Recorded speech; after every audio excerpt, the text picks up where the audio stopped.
बर' थुनलाइ आफादनि फैगौ 59थि बोसोरारि जथुम्माखौ उदालगुरि जिल्लानि खैराबारियाव सानथामनि हाबाफारिजों फैगौ जानुवारि दाननि 20, 21 आरो 22 खालाराव खुंफुंनाय जागोन।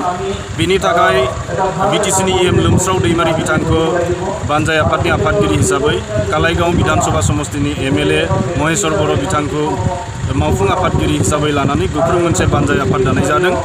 आरो बिनि थाखाय बानजाय आफादा थोजासे खामानि मावबाय थादों होननानै जों मिथिनो मोनदों। आरो बे जथुम्मायावनो बर' थुनलाइ आफादनि गोदान आफादगिरि आरो गाहाय नेहाथारिखौ लानानै गासै बिबानगिरिफोरखौ सायख'नाय जागोन।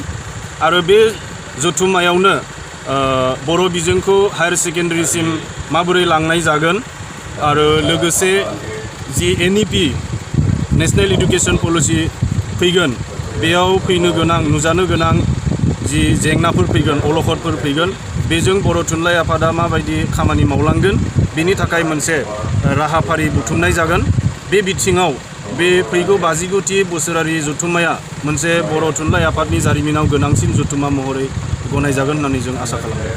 आरो बे जथुम्मायाव जोङो देग्लाय बांलादेशनिफ्राय जोंनि आलासिखौ जों हांख्रायनो लुबैदों जे नेपाल हादराव थानाय बर' फिसाफोर आरो बांलादेशआव थानाय बर' फिसाफोर, सा सानजा भारतनि त्रिपुरायाव थानाय बर' फिसाफोरखौ आरो गुबुन गुबुन वेस्ट बेंगलखौ हमनानै गुबुन गुबुन रायजोफोराव थानाय गासै बर' फिसाफोरखौ लाबोनानै बे मोनसे गिदिर जथुम्मा महरै बेखौ खुंफुंनो थाखाय जों नाजासिगोन।